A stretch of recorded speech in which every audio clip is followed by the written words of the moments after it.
اعوذ باللہ من الشیطان الرجیم بسم اللہ الرحمن الرحیم اللہم فتح علینا حکمتک وانشر علینا رحمتک یا ذی الجلال والاکرام رب اشرح لی صدری ویسر لی امری واحلل عقدۃ من لسانی یفقہوا قولی کل رب زدنی علما۔ آج ہم حضرت علی کرم اللہ وجہ کے فرمودات میں سے جس ٹاپک کو پڑھیں گے وہ ہے دنیا کے بارے میں حضرت علی کرم اللہ وجہ نے فرمایا ہے کہ قسم کھا کر کہتا ہوں کہ یہ دنیا میرے نزدیک کوڑھی کے ہاتھ میں سور کے بے گوشت ہڈی سے زائد قابل نفرت ہے۔ انہوں نے فرمایا کہ دنیا کی ترشی آخرت کا مزہ ہے اور آخرت کی شیرنی اور خوشگواری دنیا کی تلخی ہے۔ غفلت کے قیدیوں ٹھہرو، کیونکہ دنیا کی بلندیوں پر چڑھنے والوں کے دانتوں کی آواز کے سوا کوئی مصائب شب و روز سے ڈرا نہیں سکتے۔ لوگوں اپنے نفسوں کی تادیب کرو اور اس کی بری عادتوں کو چھڑاؤ۔ اس کے بعد انہوں نے فرمایا ہے کہ لوگوں، سامان دنیا ہلاکت میں ڈالنے والا ہے۔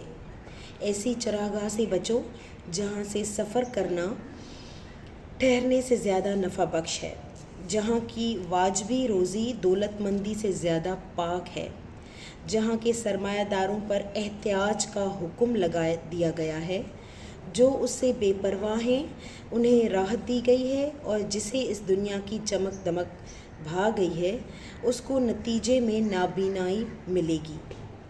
جس نے اس دنیا پر فریفتہ ہونے کو اپنا شعار بنا لیا، اس کا دل غموں سے بھر جائے گا اور یہ غم اس کے سویدائے قلب پر قبضہ کر لیں گے۔ ایک غم اسے مشغول رکھے گا اور ایک ہمیشہ غمگین بنائے رہے گا، یہاں تک کہ اس کی گردن دبائی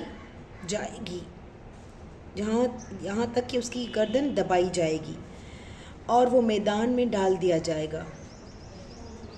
اس کی گردن کی دونوں رگیں ٹوٹی ہوئی ہوں گی۔ خدا پر اسے موت دینا اور عزیزوں پر اسے دفن کرنا تکلیف دہ نہ ہوگا۔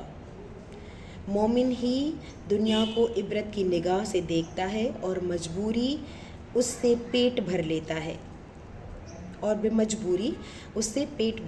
ہے، غصے اور ناراضگی کے کانوں سے اس کی سنتا ہے۔ یہاں اگر کسی کے لیے کہا جاتا ہے کہ دولت مند ہو گیا تو گویا محتاج ہو گیا، اور اگر زندگی دے کر خوش کیا گیا تو فنا کر کے غمگین بھی بنایا گیا۔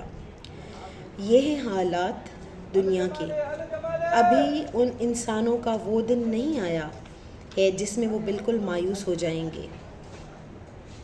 اس کے بعد حضرت علی کرم اللہ وجہ نے فرمایا کہ دنیا سے الگ رہو، خدا تمہیں اس کے عیوب دکھا دے گا، اور خدا سے غافل نہ ہو کیونکہ وہ تم سے غافل نہیں ہے۔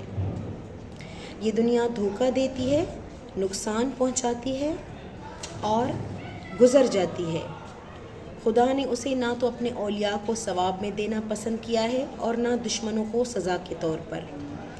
ان اہل دنیا کی تو وہ مثل ہے جیسے قافلہ ابھی اترا ہی تھا کہ ہنکوے نے چلو چلو کی صدا بلند کر دی۔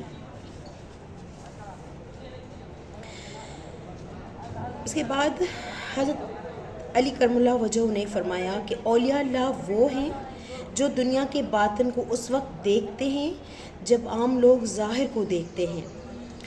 وہ اس کے نتیجے کے منتظر رہتے ہیں، جبکہ دنیا والے فوری فائدوں میں الجھے ہوتے ہیں۔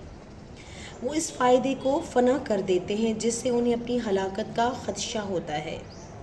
وہ اس کے دشمن ہوتے ہیں جس سے اہل دنیا کی صلح ہو، اور اس سے صلح کرتے ہیں جس سے اہل دنیا کی دشمنی ہو۔ لوگوں نے ان سے قرآن سیکھا اور انہوں نے سب کچھ قرآن سے حاصل کیا۔ ان سے قرآن قائم، وہ قرآن کے سہارے زندہ۔ ان کی امیدوں سے بڑی امید اور ان کے خوف سے بڑا خوف نظر نہیں آتا۔ دنیا دوسروں کے لیے پیدا کی گئی ہے، خود کچھ بھی نہیں ہے۔ دنیا والے ان مسافروں کی طرح ہے جن کو قافلہ لیے جا رہا ہے اور وہ غافل سو رہے ہوں۔ اس کے بعد انہوں نے فرمایا کہ بیٹے، دنیا میں اپنے بعد کچھ چھوڑ کے نہ جانا، اگر چھوڑ جاؤ گے تو دو میں سے ایک آدمی ضرور حصے دار ہوگا، خدا کا عبادت گزار یا گناہ گار۔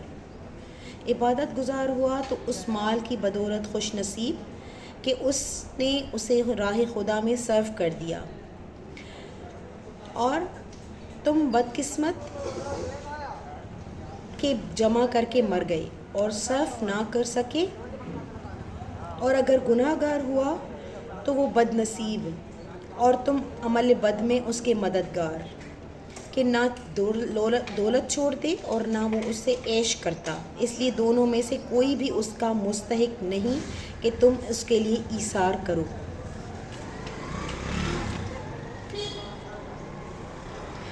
ایک اور جگہ پہ انہوں نے فرمایا کہ دنیا وہ سرائے فانی ہے جس کا فنا ہونا طے ہے اور جس کے ساکنوں کے لیے اس سے جلا وطن ہونا مقدر ہو چکا ہے۔ یہ سرسبز و شاداب ہے، اپنے چاہنے والے کے لیے تیزی سے حرکت کرتی ہے اور دیکھنے والے کے دل میں اتر جاتی ہے۔ اللہ اکبر۔ اللہ تعالی ہمیں ان نقطوں کو سمجھنے کی توفیق عطا فرمائے۔